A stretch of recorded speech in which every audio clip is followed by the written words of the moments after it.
folks, Papa Boris here, reviewing the final game of the World Leader Circuit Masters 300 First Edition. Here I was up against RalzMaw, the best player in the world. So I was very nervous, very excited as well. I was the second player here, so I had to ban first. I decided to ban the Royal Guard to prevent him from getting an overly explosive start. I figured, you know what? If you want to get the Hermit and Cubs, fine with me. You get a slow start, and I'll take a couple of explosive characters, though maybe that strategy is kind of weird if you are yourself banning the Royal Guard. So I'm not sure that that's actually very valid as a first turn ban as a second player. Do with that what you will. He decides to ban the Acrobat in a very me type of move, and then he decides after moving to grab the Hermit and Cub. So he takes me up at my dare and takes that character. So now I get to take two characters, anything I want. And what I decide to do with my picks is grab the Illusionist and the Wanderer. So my thinking is I'm going to wander in, swap with the Illusionist, wander back in, and then I can use the Illusionist to like maybe teleport another character into the middle. So I'm going for the explosive start. He's going for the long game. So my opponent moves up with the Hermit and the Cub. He then changes his mind about it. Then he decides to do it again after all. And after that, he tucks his king behind his Cub and grabs the Claw. So now if I do the center swapping business, the Claw could potentially pull up to it, getting himself a free move, which is a very nice use of the Claw. So now I ban the Bruiser, and I think this is a big mistake. I actually got mixed up here. I wanted the Bruiser, and I'm the next person to draft a character, so I shouldn't have banned it, because my opponent then, if I ban anything else, would have to ban the Bruiser. What I wish I had done instead here is actually ban the Jailer, because then my opponent's in an awkward spot. Either he bans the Bruiser, in which case he doesn't get another ban, or he bans something else, but then I get a Bruiser, and he has to now take the crummy Protector in order to not have an unopposed Bruiser. So banning the Bruiser, I think I gave my opponent a gift. I really messed this up. It shows a little bit of inexperience on my part with Expert mode. My opponent bans the Vizier, and then I do my thing. I step up with, or I actually changed my mind about doing the Wanderer Illusionist thing. I think I probably should have stuck with it, but I decided to deny my opponent the free move with the Clock. So I do a much more modest move up with the Illusionist, and then I fly up a little more modestly with the Wanderer. I think this is a mistake. I think if you're going to do this plan, you should stick with it. Get the Illusionist in the middle. Yes, the Clock can pull up to it, but who cares? And then you can potentially swap in another bigger piece. Imagine if I had kept the Bruiser and my opponent didn't ban it, then I could have like put the Bruiser here and then swapped the Bruiser into the middle. That could have been very strong. So instead, I'm recruiting, and I probably should have taken the Jailer here, which I didn't ban, because my opponent has the Claw. I have two active pieces. The Jailer is just very strong in general, but I decide not to. I decide to grab the Brewmaster here. I'm not sure why I put it here. I mean, there is like the potential to swap it with the Illusionist and centralize it. I'm not sure it's really all that valuable. It's a little bit of a weird draft and a weird placement. And my opponent, after basically just developing his pieces normally, decides to grab the Jailer. So now all three of my active pieces are vulnerable to this one piece that can cancel all of their abilities. I definitely messed up the draft on this one. Well, all right, I step up with my Brewmaster and my Leader.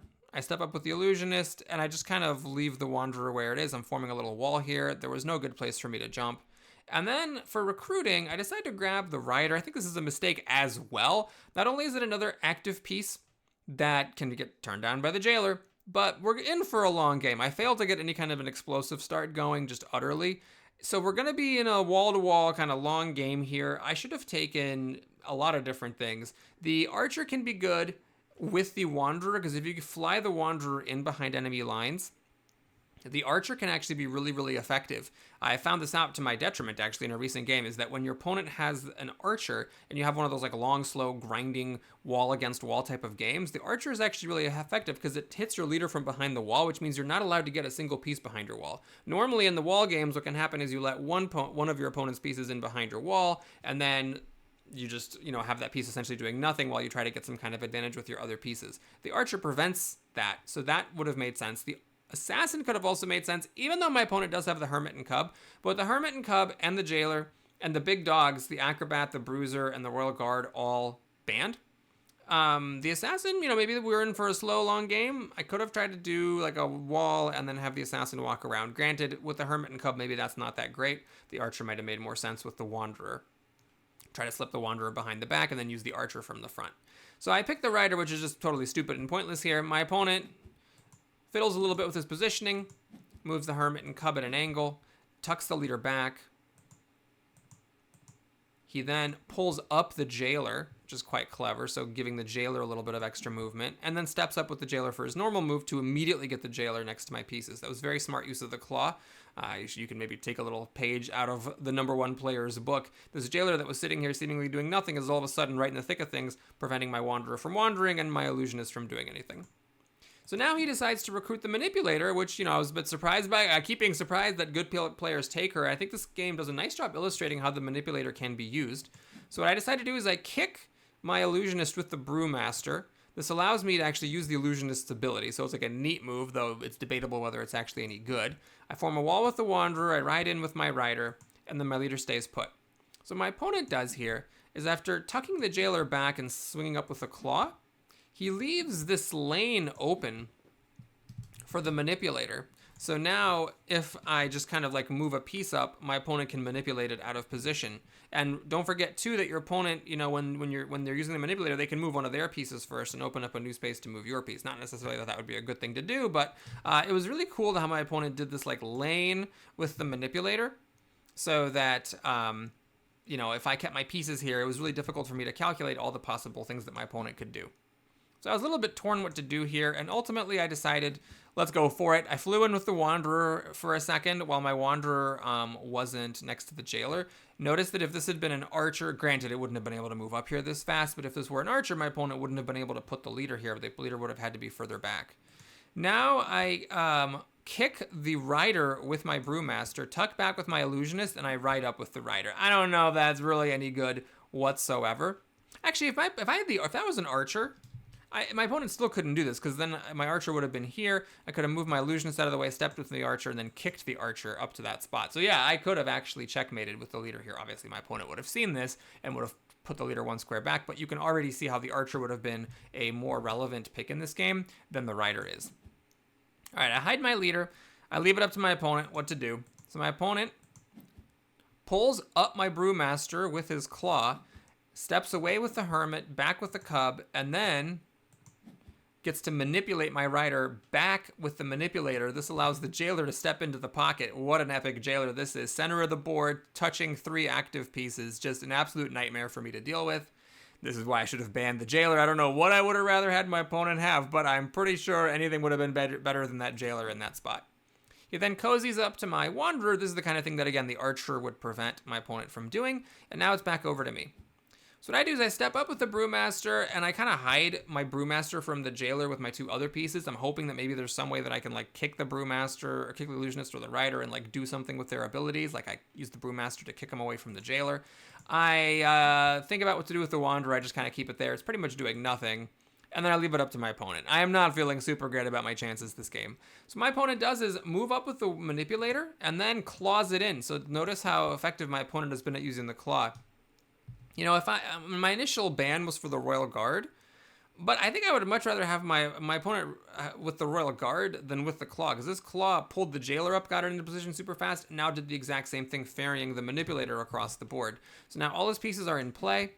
Cub steps up, Hermit steps up, and then it's my turn, and then my opponent's like, what are you going to do? I mean, I could swap with the jailer by brewmastering the illusionist first, but what does that really accomplish other than my own doom? I don't know. So I was really torn about what to do here. Ultimately, what I decided was just to move with the brewmaster, move the wanderer kind of pointlessly, hide my leader in the corner, maybe not, maybe so, maybe yes, maybe no, and then just pass the turn.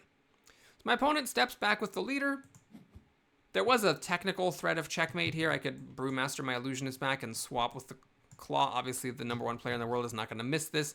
He then steps in with the claw, uses the manipulator to block my illusionist, and I'm so close. I can almost swap with his leader, but not quite. So what to do next? Well, I step away from his pieces, and I kick my leader into place. I cut off the corner with the wanderer, and then I just pass. I'm just kind of waiting for my opponent to do something that maybe gives me some sort of an opening. He starts swinging around with the claw, brings up the cub to plug any holes, moves the leader away from the line of sight of my illusionist, and passes the turn. I decide to move everything down. I'm not really sure what this accomplishes, but I realize actually that I messed up a little bit, because if I move my brewmaster down as well, then the manipulator can actually kick my brewmaster away, and then the claw can pull my leader up for the win. Obviously, then the jailer steps in for the checkmate. So I was like, oops, I was like in the middle of making my move, and then I realized I couldn't do it. So I left this hole here. It's not really strategic. It's just like a middle of the move oopsie, and I couldn't finish my move the way I originally intended. So now my opponent, of course, is going to step in with the Jailer and the Manipulator. The Claw keeps swinging around my undercarriage, and then he keeps the wall with the Hermit and the Cub. Now it's my turn. Since the Claw has left, I can move in my Brewmaster. I decided to be a little bit greedy and do this kind of a hole plugging thing with my own leader. Trying to get my Rider around and maybe do something with the Rider and the Wanderer. It's obviously a little bit of a far-fetched plan. My opponent keeps moving in with the Claw, cuts off my Rider with the Hermit, moves the changes his mind, still cuts it off, moves the Manipulator as well, and then puts his leader back away from the Rider, thinks about it, decides to keep the leader where it is. So now my Illusionist and my Brewmaster can't do anything. Even if they could, it wouldn't really be that helpful. I decide to move the Illusionist and fly back with the Wanderer for defense. I figure there's just no way I could make anything happen. And this is pretty much conceding the game, because once my Wanderer's out of position, there's just no way I'm ever going to win. But I was like, all right, let's just see what happens. So my opponent claws up my Brewmaster, steps in with the Jailer. It's not checkmate here, but it's getting kind of close. And then he starts bringing the Hermit around. So the Claw and the Hermit are making the way around. I'm not really sure how I'm supposed to win this game at this point. I decide at this point just to step down with my Brewmaster and kind of form a little wall here like this. So I was really curious how my opponent would finish this off, because it seems like I can survive for a while. Here's what my opponent does. Puts the Manipulator back up so that she's looking down this lane. As we'll see, that's important later. Keeps the Hermit coming around. So if I don't do anything, this Hermit is going to make its way towards my leader, and with the Jailer cause checkmate. So now I step back with my Illusionist and my Rider to block the Hermit from coming in, and I just pass the turn. I know that my opponent can use the Manipulator to put the Illusionist out of position, but then there isn't a piece coming into checkmate. So now what my opponent does is he pushes the Illusionist back, swings the Jailer down like this, and is now just kind of trying to suffocate my leader. So it was a pretty nifty idea here with my opponent. Now the threat is that because there's this Cub here reserving the spot, I can't block that spot. So the Cub can move, the Jailer can move, and the Hermit steps in for the checkmate. So I thought for a while about how I could survive another turn. I came up with this. I step up with the Wanderer and the Brewmaster. Then I step in and I use the Illusionist to block the Jailer. So now I've got a little bit of breathing room here. So I'm not suffocated. The problem, of course, is that the Jailer can just step down, and then the following turn, I might get checkmated. Now, maybe there is a world where if I just stopped here, then I could have been okay, because this Cub does not threaten checkmate. So right now, what I'm threatening to do is move my Brewmaster and then move my leader up like this, and maybe try to make some kind of an escape. The problem, of course, is if I actually do this, the Cub moves and the Jailer steps back in. So there's like a potential to maybe sneak out, but it's a little bit hard to realize. However, I was really concerned about the Jailer coming in here, so I decided to block that spot with my Rider. Now it's a little bit of a puzzle. You're the white pieces. What do you do to finish this game? All right, did you find it? It's pretty nifty. You move your Jailer out of the way, and you use the Manipulator to manipulate the Rider into this spot, which causes victory by suffocation. Thanks so much for watching, everybody. Hope you enjoyed it. Please like and or subscribe. And if you want to stick around, I'll show you the tournament results in a little bit. All right, so here are the standings for the tournament. I got 3 points out of 5.